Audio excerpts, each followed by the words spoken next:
Welcome. Today is Monday, October 1st, 2012. Let's go ahead and get started. First, I wanted to just kind of let people know the protocol here, just so we can maintain some order to the way this goes. What I like to do is start this out with 10, 15 minutes worth of just general market talk, probably closer to 10 minutes.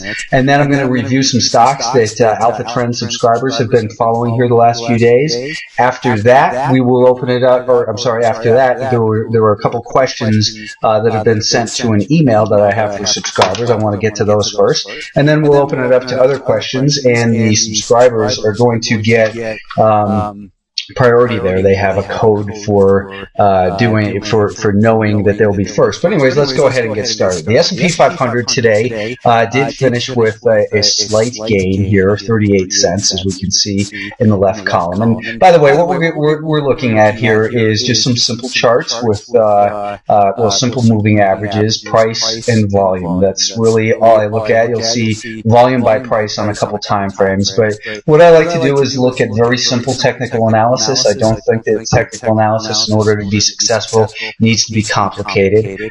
Instead, we want to look for trend alignment across multiple time frames. Today we had a well, let's take a look. We gapped higher, we ran up, and then we pulled back, initially looking like we were going to hold along that orange moving average. That's a 5-day moving average. And a lot of people will go to their intraday chart and try to put a 5-period moving average on there and say, well, it looks different than your 5-day moving average. And that's because you're looking at a 5-period. If you're confused about that, go to alphatrends.net, and just on the side, on the search bar, type in 5-day moving average, and then it should be very easily understood from the articles I've written about it in the past. Anyways, what I had mentioned early in the morning was that, perhaps we were going to see oftentimes we see continued strength when the market has spent a couple days below the 5-day moving average and gaps higher. We can look at this 30-minute time frame, and we can see the last time that happened back here. I kind of said the same thing, that I thought it would hold, and it did in that time. Let's go back 60 days here, and you can see this gap higher, and this one. I believe there was one right over here as well that did lead to continued gains for the next few days. Obviously today it's not quite as convincing here, as we did close pretty much near the lows of the session. Here's the 1-minute chart, and we gapped up, we ran really quickly here, and once we broke that volume weighted average price and this little support from the morning became resistance, we stayed below that volume weighted average price, and that kept it really kind of a little bit suspicious here when we look at that daily time frame, and it's more apparent in a couple of the other markets, but it's looking a little bit like a bearish flag. So what we want to look at, let's take a look at a 65-minute time frame, and you can see here that this level was tested last week. That is, the highs from August was tested. We held, and that's going to be an important level this week at 143-ish, basically. What I had mentioned was that it looks like we have the possibility now of coming down towards that 50-day moving average. In the S&P 500, it's at 142. In the NASDAQ, you can see that also comes together really nicely with some lows that we saw in August. That is, the 50-day moving average does, right down in here at about 67.5. So, in the NASDAQ, I think looks a little bit worse. The Russell 2000, probably even worse than the NASDAQ, just because we had this prior support level, which now seems to be holding as resistance. And in this market, we also have the declining 5-day moving average in all of these markets. So in order for the bulls to really regain control, we're going to need to see the Russell 2000 back up above 84.5 and holding up in there. We need the S&P probably at least back up above today's high, because that is at about 145.70, and the NASDAQ back above about $69.50. And with these declining 5-day moving averages, and in particular with this NASDAQ, which broke this little support late in the day, it's really just not looking very good. Now, because we have a rising 50-day moving average, generally I'm going to expect this not to turn into some type of bigger market top, but we do have to remain very cautious here with a declining 5-day moving average. It says, yeah, we might get a gap higher, but when the 5-day moving average is declining, if we can't hold above it and then turn higher, it indicates that to me that this selling is still not done. And I think the chances are fairly high that we do get a test of the 50-day moving average, in particular in the NASDAQ, down at about 67.5. For the S&P 500, it's a little bit further decline down towards that 142 level, and we may not see it there, but it would make sense from a support and resistance level as well, because we had prior resistance there. The Russell 2000, again, the 50-day moving average in here is just below that $82 level. And, you know, what I want to point out here, I mentioned it over the weekend as well, is that we've been talking about an inverted head and shoulders pattern on the daily time frame for the Russell 2000. We did break that. We saw the break here, a return move, and then this nice move higher. Well, since, for the last 2 weeks, what we've been seeing, though, is, the market couldn't make it back above this little short-term level of resistance at about $86 a share. It gapped above it and then failed to hold. So it gapped above that 5-day moving average, but didn't break the resistance. And what we wanted to see was a pullback and then the resumption of the uptrend. Instead, we saw a continued breakdown. We see another similar type of setup where we gapped up above that 5-day moving average, which is declining, and now we're going to need to see it back above 84.5 to take for the buyers to take back control. And this has been, here's been our prior band of support and resistance in the past. So it was resistance back here in early September, support over in here, and now looks like it's turning back into resistance once again, and likely to head down probably towards about $82 a share. The semiconductors have been really the weakest group, and they've been a group that we've been cautious on the overall market because of the weakness in the semiconductors. So starting about 4 weeks ago, I was really mentioning the failure of the semiconductors to follow through, the fact that they were testing the 50-day moving average and they failed at the 50-day moving average. And last week we saw a failure of support at a pretty important level that had been setting up recently at this 32.25 to 32.5 area.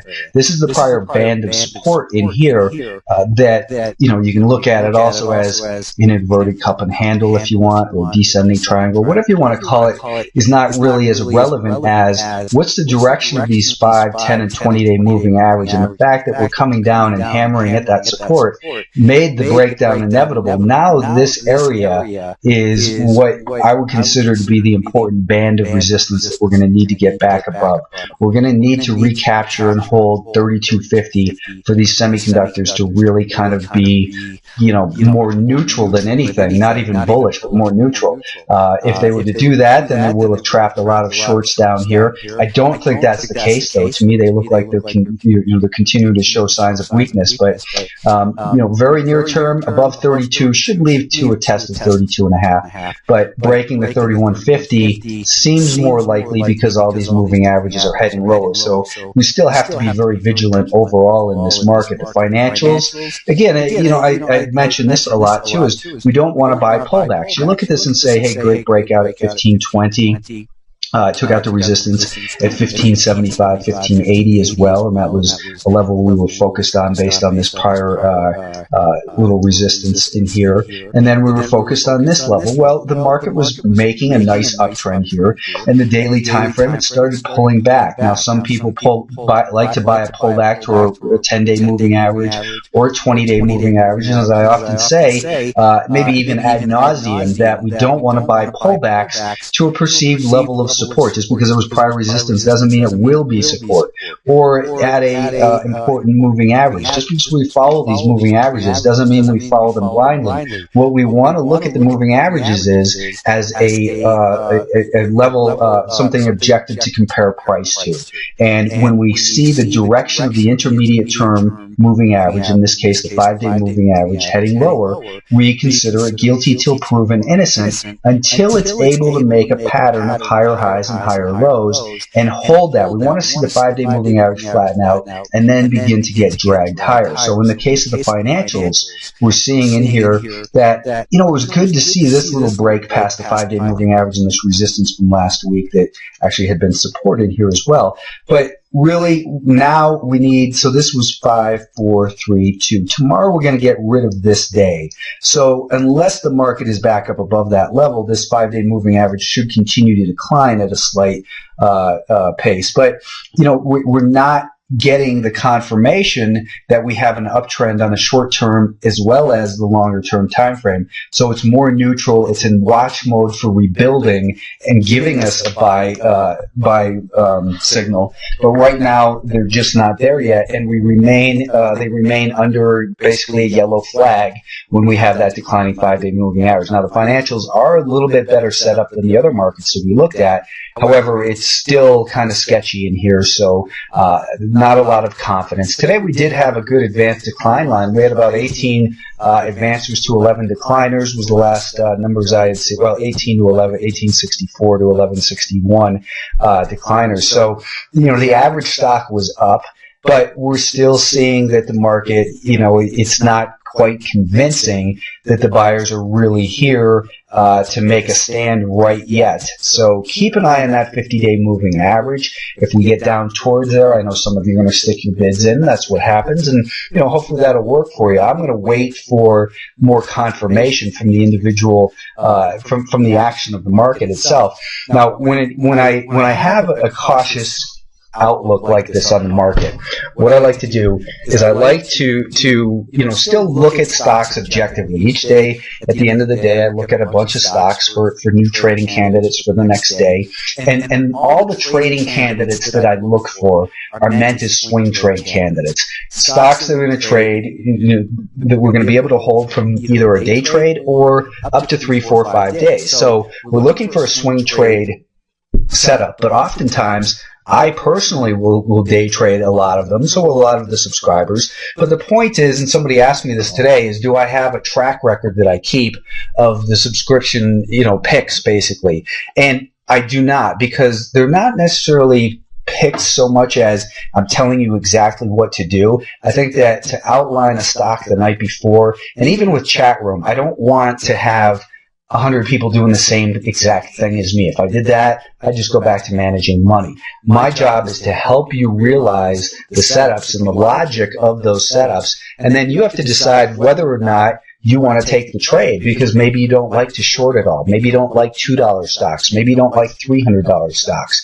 So there's no perfect way to trade these, and I see a lot of bullshit, I think, on a lot of subscription products about what their service can offer and what their performance is. I'm not going to play that game. I'm just going to say it's unique to every individual, and I'm not in the business of managing money. My job is to, I manage my own money, of course, and take that very seriously. But what I want to do is help you to find your own way in the market and teach you. It's about finding the actionable ideas and a real strong emphasis on education. So as this market is looking still a little bit sketchy right now, I look through and I say, are there a lot of good swing trade setups for the short side?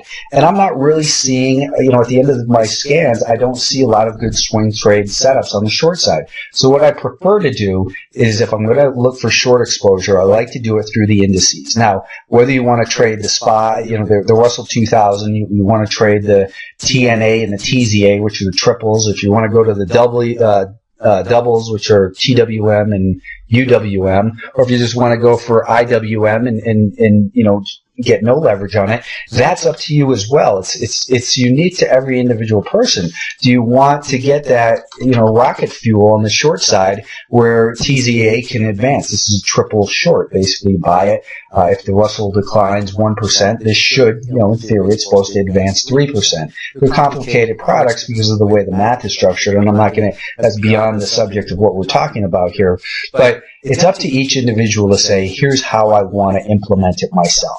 So again, what we're looking for is swing trade setups within the primary trend and the intermediate term trends, and then to trade them based on your own terms. And as you'll see, I'll give you a lot of different alternatives as far as where your stop might want to go. Some people like to keep a very tight stop. I'm one of those people. I do day trade quite a bit of these stocks, but I also, when we're in a trending environment in the market, and it is a little bit clearer, the near-term picture for maybe 3 to 4 days, then at those points, then I want to, listen to the message of the market, say, and stay long as long as I can. But when it starts getting sketchy and then we see lower highs and lower lows, then I don't want to be holding, those long positions anymore. Now we're in the possible area where we're starting to shift, but I don't trust it yet because of the declining 5-day moving average and the inability of the market to hold above it today. So I hope that explains a little bit about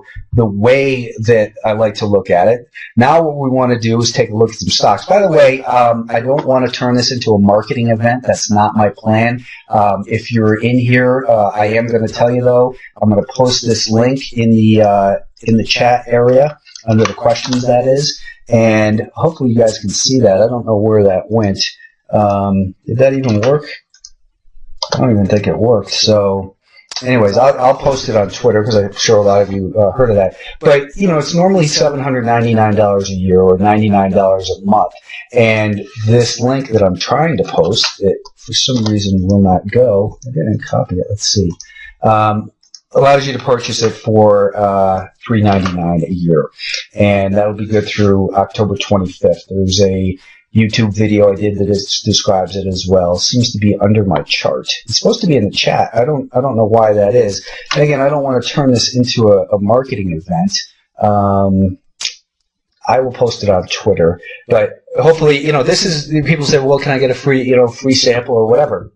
I do the Friday videos every week. I do this webinar. I've got a chat room. It's not a chatter room. It's an area where we bring some good ideas to the table, and then you decide for yourself whether you want to trade them. Some of the stocks that we've been looking at today in Alpha Trends include Arco, ARCO. This is Arcos Dorados. Let's just let me get the trend tool off of here for a moment, and I want to just show you some of the basic information that I have on this chart. And what I try to look for is I look for stocks that have a 20-day moving average. So you have a moving average on the volume down there. I don't really look at that other than to say, what's the average liquidity for the stock? So if they trade at least 500,000 shares, I will consider them if their 20-day moving average of volume is at least 500,000 shares. So Arcos Dorados, you can see, trades 1.2 million shares a day on average, and today it traded just over 1 million shares.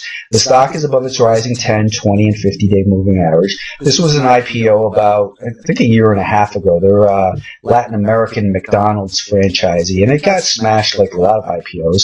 But on the weekly time frame, it came down hard, and it's been really just kind of basing in here for about the last 6 months. Now, there was a fairly decent short position in there, and I will, let me see, let me do this. I hope it doesn't mess up the screen, but there will be a recording of this on Alpha Trends, by the way. But let me just change the screen I'm sharing, because I'm going to give you this, which is a look at the stocks that we're going to talk about in this video, basically. So these stocks in here, and let me just change it on the recording. So we're talking about Arcos first, ARCO. You can see here it says the average daily volume is 1.4 million shares. The PE is 31. I don't really think I don't pay any attention at all to that, actually. I don't really pay a lot of attention to the dividend, but it does pay a dividend of 1.5%. It's a small cap stock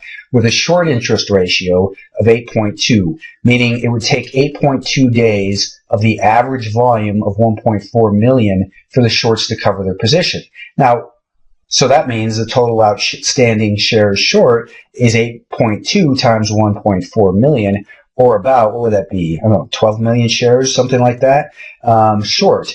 So as a percentage of the float, it's 11.8% of the float is short. Insiders own, I'm suspicious of that number, 0%. Institutions, 57%. It's got a beta of 0.99, and so basically in line with the market. And the next earnings are due November 2nd. So that information is there to say, here's the stocks that we're going to be looking at, that are mentioned in this video, and some fundamental information. Anyways, back to this Arcos. Arcos, you can see, has had a nice little run recently from 13 to 15. So keep that in mind, that it's had a nice run, but it's correcting through time. And a time correction versus a pullback price-wise is more bullish because it's showing that there's still bidders underneath this market. So we had, this rally, a nice uptrend, and then it began to pull back, got below the 5-day moving average, and it's just been kind of turning sideways. And what we've seen is the highs over the last 3-4 days have been right there at $15.50. I believe that's true. Let me take a look. So the highs of the last couple days, we can look in here. 1543, 1549 was today. So 1548 2 days ago. So basically today's high, you get it back above today's high of $15.49. That's where I think the buyers are going to regain the momentum in here. Now, so do we set our alert at $15.50 and then decide to pull it up on our chart? No, what we want to do is we want to say, okay, let's take a look at let's look at the last 2 days. And we can say, well, today 1540, if it gets back up to maybe 1542, I'm going to set my alert there. And then I'm going to watch the stock and say, how is it performing underneath that $15.50 level? That's when I want to take a look at the level 2 screen. That's when I want to say, okay, it's time to take a closer look at this and really see if the buyers are stepping up, or if there's just this big pain in the ass offer that's in the way and someone just really holding the stock back. Because if it gets up through 1550, then I think that the momentum is going to reemerge back to the upside, and we're going to see this daily uptrend confirmed by an uptrend on the shorter term time frame. At that point, we would have trend alignment in this stock. And what would kill that is, so this is where we would get our higher high. And you might say, well, Brian, the breakout occurs over here. And a lot of times that's where a lot of people are waiting for the stock to break. But I'm saying if we can get it 25 cents before those people, maybe we can sell a little bit to them. Maybe you buy a bunch and you sell a little bit initially just to lower your risk. That's up to you to decide. Okay, maybe you want to buy half of your position at 1550 and then say, well, I want to see it take out last week's high of 1573 before I buy the full position. Nothing wrong with that either. Now, when it comes to setting your stop, to me, if it breaks a higher high by getting above this 1549, the definition of an uptrend is higher highs and higher lows. So half of our definition is accomplished here with this higher high. What would it ruin it in my mind if it got back below today's low? So back below about 1522. If it broke out, made a higher high, and then pulled back and made a lower low, to me the definition of trend is no longer is no longer there. It's the definition of trend is not. I think I just found out where to put that link, by the way, so maybe you can see that. Someone could let me know in chat if you do. But anyways, if it breaks out, makes the higher high, thank you, Frank, and then comes back down below it, then our definition of trend is no longer valid, and I don't want to be involved, so I'm going to sell below here. So in other words, I'm only going to risk about 30 cents on this stock. To me, I don't see any reason to say, hey, I wanted to give it 5% or 7%. If you really wanted to, if you like this company and you wanted to hold it for a while and you thought that you could invest, maybe you want to stick your stop down at $14.90. Give it a little bit of extra room. And I would say in a market where we have it firing on all cylinders, that would probably be okay. But right now, I think if it breaks this, it's probably going to continue back down below that 14.90. There's no reason to risk that extra 30 cents. It just doesn't make sense to me to take on that risk. A big part of the work that I provide and help people with is risk management. And that's really how you're going to succeed in the long term, is managing risk obsessively. So Arcos, where do I think it can go to? Everyone wants to know, what's the price target? What's the price target? Well, where does it look like it could reasonably go to before it find a potential source of supply or resistance? Well, maybe it comes up here to the top end of this range at 16.5. Would that make it worth it? So we're not trying to just come up with targets, but we're trying to say, okay, is this reasonable, or close the gap, or get up to this prior support level? Those are possible. So I'm going to go with my most conservative one.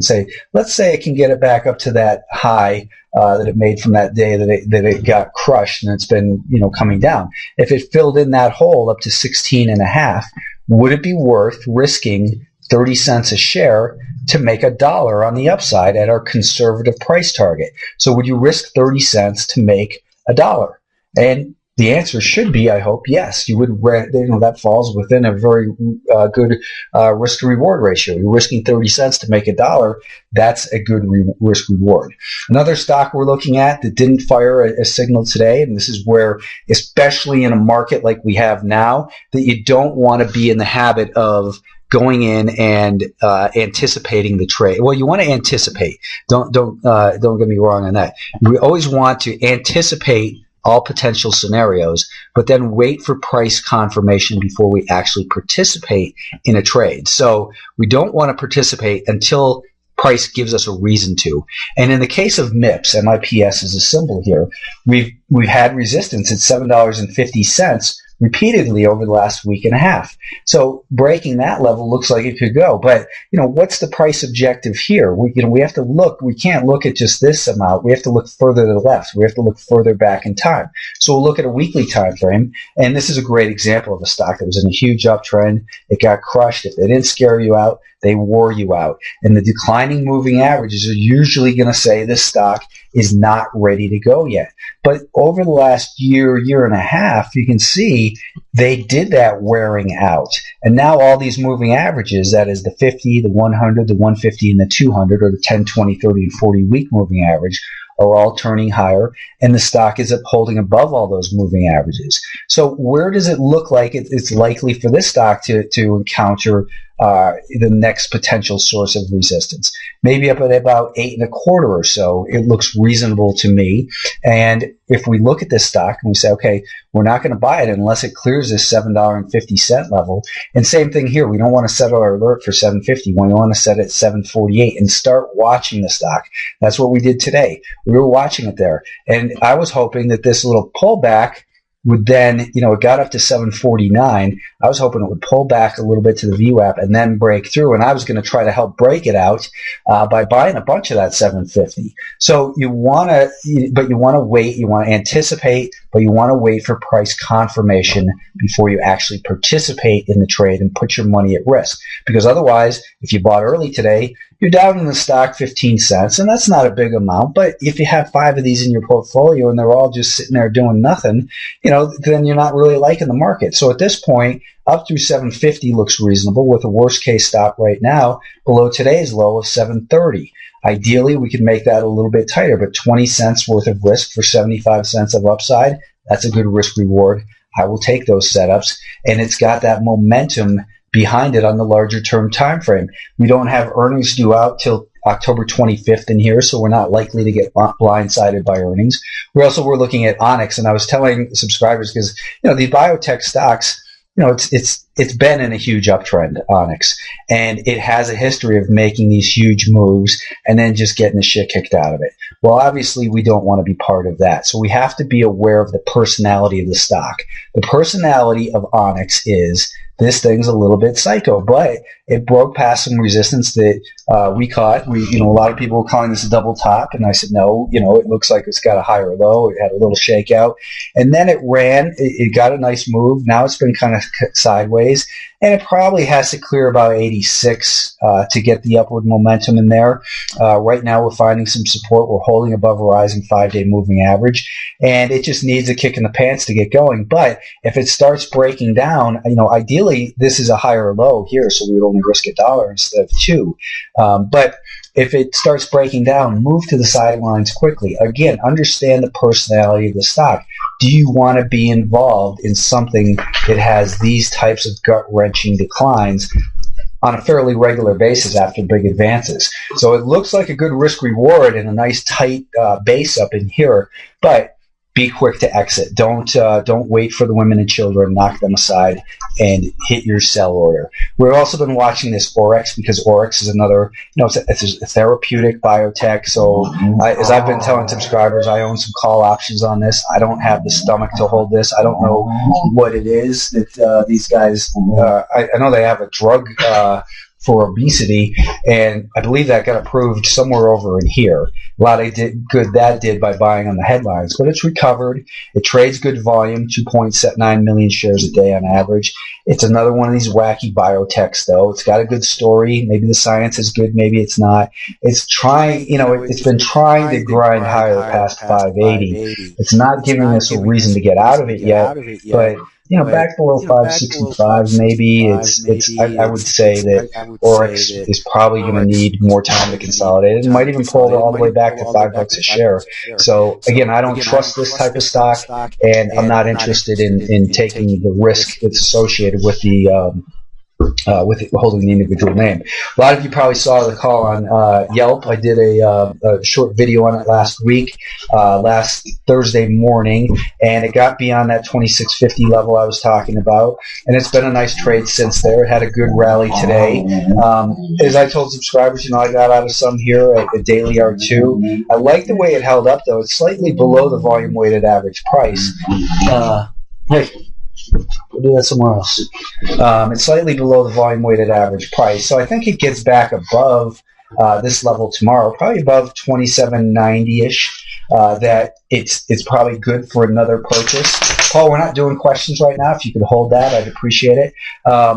You could probably buy it above that 2790 with a stop, at one of these two levels. Is it below this 2750 or is it below 2740? What works for you personally is not what's appropriate for everyone else, and you have to take responsibility in these trades. I'll bring you the setups, I'll give you the logic behind them, and tell you what the risks are and what the potential rewards are. But you have to decide what's comfortable for you. No one's going to hold your hand and tell you to buy. Well, some people will claim to tell you where to buy and where to sell, and you're not going to really learn anything doing it that way.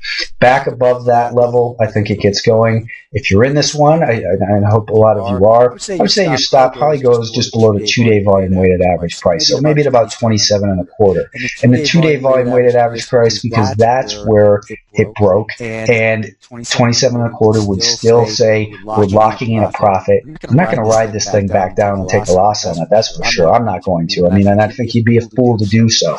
It's an internet, it's a social media stock, and it's been an outperformer in that group, but it's still a volatile stock. Talk about the personality of a stock that gets hit often and gets hit hard. There's a lot of brutal times for people holding the stock. But we've had these higher lows. The energy built, it's breaking, and I still think it's headed towards $30 a share. Yoku was another one we were looking at, and Yoku, as I mentioned, this isn't really a trend alignment trade. This daily chart is really still kind of messed up looking. We've got the potential, I think, to make it back up towards $22.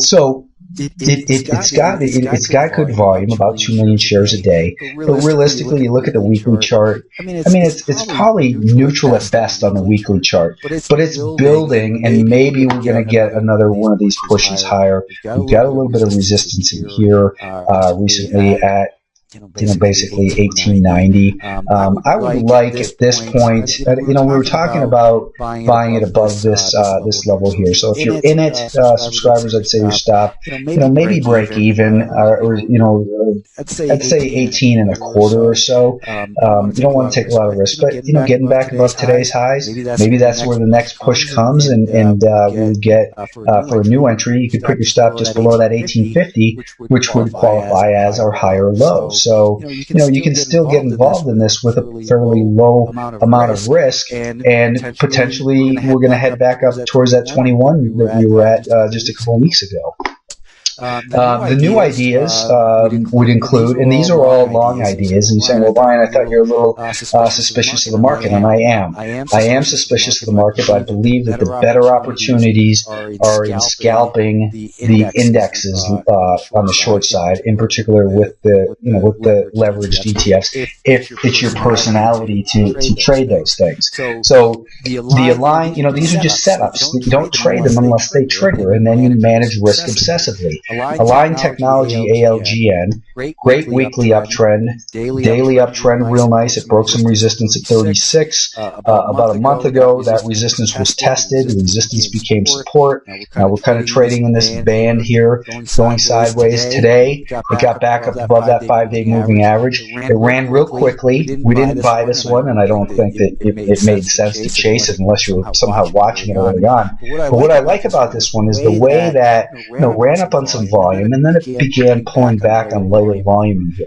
The 1 minute time frame, we held right at that volume weighted average price at the end of the day. So I think clearing this $38.20 level, I think that's where the momentum comes back into a line, and you would set your stop probably at about $37.70. So we got about maybe 50 cents worth of risk in this one as it stands right now. And maybe the better way, what will happen is we run up towards 38.20, it pulls back, finds support at 38, and then bounces. Then we would have a higher low at 38. Maybe we want to put half of our stop at 38, the rest of it at 37.70. So now we're taking a little bit less risk. Or maybe you want to put your entire stop just below that 38 level. That's up to you to decide how to trade it. I'm not in the business of holding hands, and I think that people that try to get into that business are really seriously misinforming people of what they can do for them.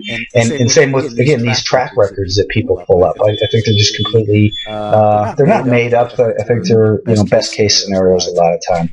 Anyways, it looks like this one should be able to maybe run back up towards these recent highs. Let's just call it 39.5. So I think you've got, 50 cents of risk and maybe $1.50 to $2 of upside. So it's a nice risk reward for the environment we're in, but you don't want to buy it unless it shows the necessary strength. Otherwise, they're just ideas until they trade, and then until the trade triggers, that is, and then when they do, our job is simple: obsessively manage risk, make sure that we can hopefully not lose money on the trade, or if we do, that we absolutely minimize what the amount is that we end up losing. BIOF, this one's kind of a little bit of a wacky one here. This is more of it's a highly speculative stock. I'll just put it that way. It trades plenty of volume. Well, 826,000 is its average daily. It traded 833 today. It was up on some kind of news, I would imagine, over here. I don't bother to check the news. I really don't care. It's, biofuel energy. It's likely to fail, I think, because you look at all these rally attempts over the years. People get excited. It got up to the 200-day moving average and beyond it. But it's pulled back on diminished volume relative to what it went up on. You look at the 30-minute time frame. It got back above and held that 5-day moving average today. So, there's definitely a speculative element to this stock. Their fundamentals probably stink, because most stocks that sound like biofuel energy usually do have shady fundamentals, but it can get moving nicely sometimes, and here it got up to the prior level of support. So support ran up to that level. Now as it's pulled back, it probably pulled back a little bit too deeply, but it is pulled back, and it rallied up today above the 5-day moving average and held on to it. And you can see here on the 1-minute time frame, it's just below that volume weighted average price. And I think that momentum, for a shot at a speculative, highly speculative name. We're not doing request right now, Paul. So I think I already said that. Anyways, back up through 620. Maybe it gets going. Stop at 580 right now. It's a very speculative stock, and but it can get going $2-3 in a day on a $5 stock.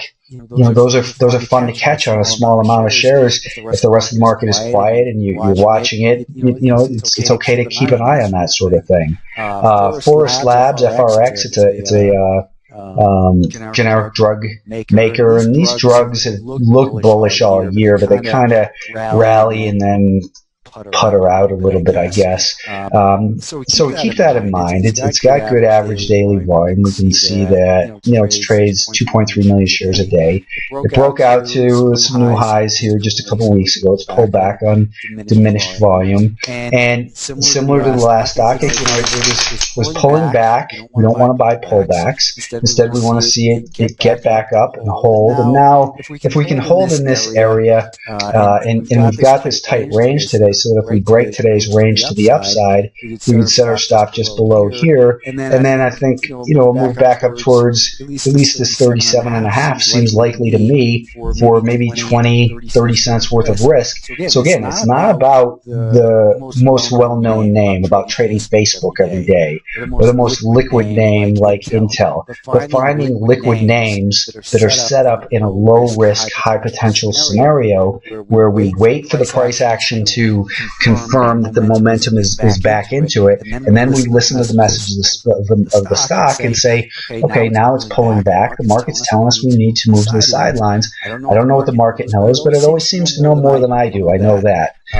General Mills is a nice, it's obviously it's not what I consider a traditional trading stock. That is, it's got a short, it tends to be choppy and not big ranges over the longer term time frame. And we're looking at a weekly here, but it does get some good good trending activity. And we just broke an important level of resistance at about 39.5 recently. This is the weekly chart, and maybe it gets back up towards $41 a share. Going down to the daily time frame, you see here that it rallied on an increase in volume, and then it has been pulling back on lighter volume relative to advance.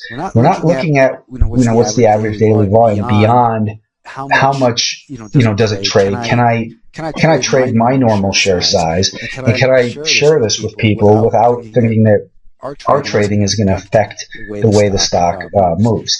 Anyways, resistance over here becoming support near the rising 20-day moving average, and you could have bought the pullback to the 10-day moving average and experienced some pullback. Or what I think is better is you look at the 30-minute time frame and say you had lower highs and lower lows. Well, what's interrupted that? Let's drill down to the 10-minute time frame. So here we had that breakout move up to about 41, and then we had lower highs and lower lows. We broke below the 5-day moving average. The 5-day moving average is still declining slightly, and I think we get it back above $40.20 probably is where it gets going. Now today's high was $40.16, so maybe you buy it a little earlier, set an alert near 40.14, 40.15, and if it's to make a higher high right here, what we would then say is, here's our higher low. Here we had lower highs and lower lows. Now we have what looks like a higher high. If we take that out, we want to pull it back and establish that higher low.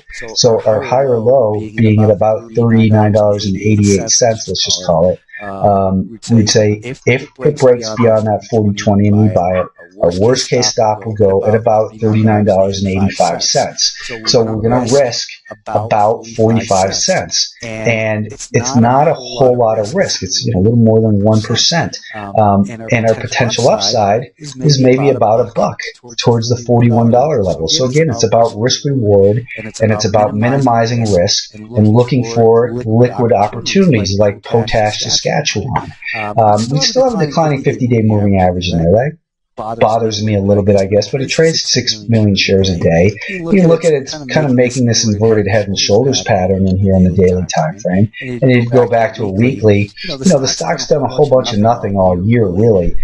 Sure, there's some ranges in there, but it's now, it seems to be settling down. The volatility is settled down, and when the volatility settles down, it compresses the energy and gets it ready to hopefully make a move that can be sustained. So we look at that daily time frame. You can see that we've got resistance right there at that neckline today. So that's important. You see it pull back and close near the lows. That's important to know. But how did it do it? Does it look damaged intraday? We're looking at how many days is this? We're looking at 11 days right now, and the 5-day moving average here. These are 10-minute increments of time on each one of these candles. So we're looking at 10-minute increments of time, and we see the 5-day moving average. So we had this pattern of lower highs and lower lows, and then we broke that today. And now, if we can get moving up once again, here we see that what we want to see hold is this 5-day moving average, and that's right here at this 43.50, which is near the lows of today as well. So it found maybe a little bit of support there initially. We'll see. The VWAP, we're below the declining VWAP, so I think that we want to see it up near about 44.10. I might set an alert in here about 44.05, and then if the market is strong, then this would be a candidate to go to. If the market's weak and it's up there, I'd still look at it, but I wouldn't take it as seriously. So up near about 44.05, 44 and a dime, then I would become interested in the stock with, at this point, a worst case stop just below today's low, so about $43.50 basically for Potash, Saskatchewan, and that is a look at the stocks that I have to look at. What I wanted to look at, what I want to do now is go to these emails. There's just a couple of them. First one's from Chuck. It says, question, do you use price and volume to find setups? And I kind of answered that tonight. And he says, personally, I look for stocks between $20 to $80 that trade more than 1 million shares a day. I look for stocks that trade between, I'll filter 2 to 200. Because there's times we'll talk about 500, CMG or Apple or whatever, and those are just kind of on my master list. But when I'm scanning, generally it's about $2 to $100 a share, and at least 500,000 shares a day. That's how I want to take a look at scanning for stocks. The other question here was from Theo, which says, two questions. Do you keep a record of recommendations or year-to-date, multi-year period? And again, the answer is no, I do not. I don't think that those things are generally a good barometer of what can be accomplished the way that people tend to give the best case scenario. What I'm about is bringing low risk, high probability trades, not hiding from results. That's why there's no that's not why it's not looked at that way, but to look at it and say, hey, people are going to trade these things differently. Everyone's going to trade them differently. So you can't just say, we made 10% here, or hey, subscribers, take another 12 points off of that one, or whatever. And this video is being recorded, by the way. Mr. C is saying, can you enable history in the chat room? There is a history in the chat room that goes back about 4 hours, but beyond that, I'm not sure how to do it. I'm not really sure what the value of it is either, but if someone knows a quick solution to that, you can email it to me, then I'll take a look at it. How about my thoughts on TNK? So those were the email questions. There were only a couple of them. And let me just clear this out a little bit and look at TNK. And first, TNK is in a downtrend. It's tanking.